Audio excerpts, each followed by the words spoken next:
En este video veremos las características más importantes de la onda senoidal. Como sabemos, la forma de onda de la corriente alterna coincide con la función trigonométrica seno.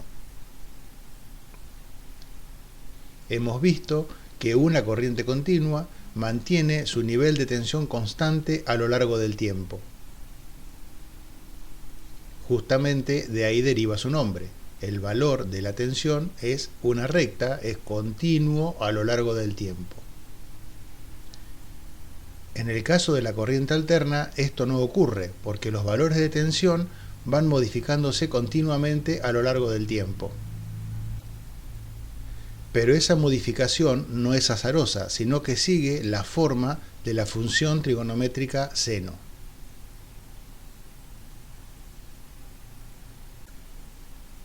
No es casual que se haya elegido esta forma de onda. Es la única que al atravesar una inductancia o un capacitor no cambia su forma. El motivo por el cual se utiliza la corriente alterna en lugar de la corriente continua es que es más simple la transmisión de la energía. Es decir, utilizando corriente alterna es más sencillo distribuir la energía eléctrica del lugar en que se genera a cada domicilio. Esta forma de onda tiene varios parámetros que es importante conocer. El primero de ellos es el denominado valor pico, que es el valor máximo que alcanza la onda. Existen dos valores pico: el valor pico positivo, que se encuentra en el primer medio ciclo de la onda, y un valor pico negativo que se encuentra en el segundo medio ciclo de la onda.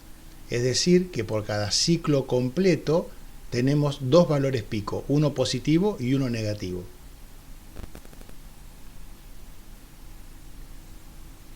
Otro valor que suele utilizarse es el valor pico a pico. Es la magnitud que existe entre el valor pico positivo y el valor pico negativo.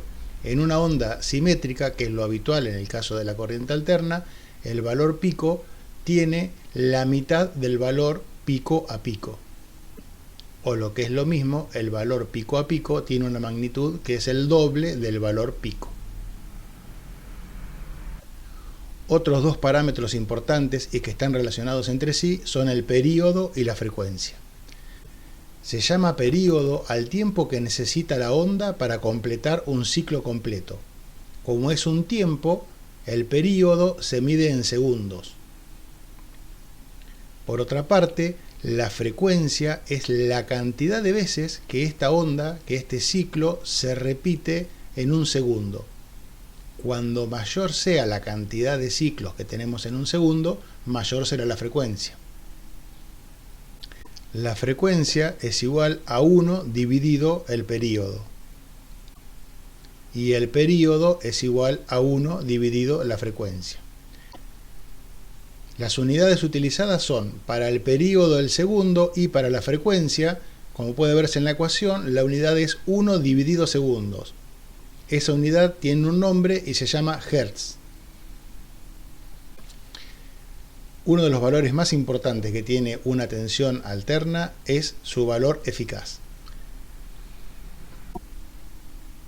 Dado que la tensión varía con el tiempo, los efectos de esta tensión sobre un elemento resistivo también variarían. Supongamos que tenemos un resistor conectado a una tensión alterna. La frecuencia de esta supuesta tensión alterna es muy baja, por lo tanto podemos medir la temperatura en el resistor a lo largo del tiempo. Si realizamos ese experimento, veríamos que el resistor comienza a calentarse hasta alcanzar una temperatura máxima y luego, cuando comienza a disminuir el valor de la tensión, la temperatura del resistor iría bajando hasta llegar a cero si fuera lo suficientemente lento. En el semiciclo negativo ocurre lo mismo. La temperatura comenzaría a aumentar, alcanzaría un valor pico hasta volver a cero. Y esto se repetiría continuamente, dado que la onda es periódica.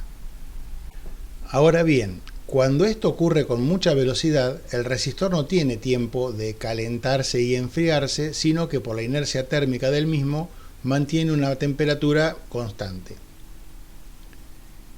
El valor eficaz de la tensión alterna es el valor de una tensión continua que produce el mismo efecto calórico en un resistor que una tensión alterna determinada. Veámoslo con un ejemplo. La tensión alterna que utilizamos en Argentina es de 220 voltios. Esos 220 voltios en realidad son el valor eficaz de la corriente alterna. Quiere decir que si uno conecta un resistor a esa tensión alterna de 220 voltios, los efectos sobre el mismo van a ser equivalentes que si lo hubiéramos conectado a una corriente continua de 220 voltios. Sin embargo, el valor pico de esa tensión alterna que tenemos en los tomacorrientes de nuestro país no es 220 voltios. El valor pico se obtiene multiplicando esos 220 voltios por la raíz cuadrada de 2. Quiere decir que en este punto la tensión alcanza un valor aproximado de 311 voltios. Lo mismo ocurre en el semiciclo negativo, pero con el signo contrario. Tenemos una tensión eficaz de 220 voltios y una tensión pico de menos 311 aproximadamente. De la misma manera podemos obtener el valor de la tensión pico a pico. Como habíamos visto antes, la tensión pico a pico es 2 veces el valor pico. Por lo tanto, podemos obtenerlo multiplicando el valor pico por 2. Por último, el valor instantáneo es el valor que toma la tensión alterna en cada instante de tiempo. A medida que va pasando el tiempo, sabemos que los valores van cambiando. O sea, la tensión se hace primero positiva, luego disminuye, se hace cero, se hace negativa. Cada uno de esos valores es el valor instantáneo. Obviamente, el valor instantáneo depende del tiempo. No se puede decir que una tensión de 220 voltios de valor eficaz tiene tal o cual valor instantáneo, sino que tiene tal o cual valor instantáneo en tal instante de tiempo. Por ejemplo, en este momento el valor instantáneo es mayor que en este otro. El valor instantáneo siempre va a ser mayor al valor eficaz en cualquier momento que miremos la onda, excepto en el punto en el que la tensión vale 0, en cuyo momento coinciden el valor instantáneo con el valor eficaz.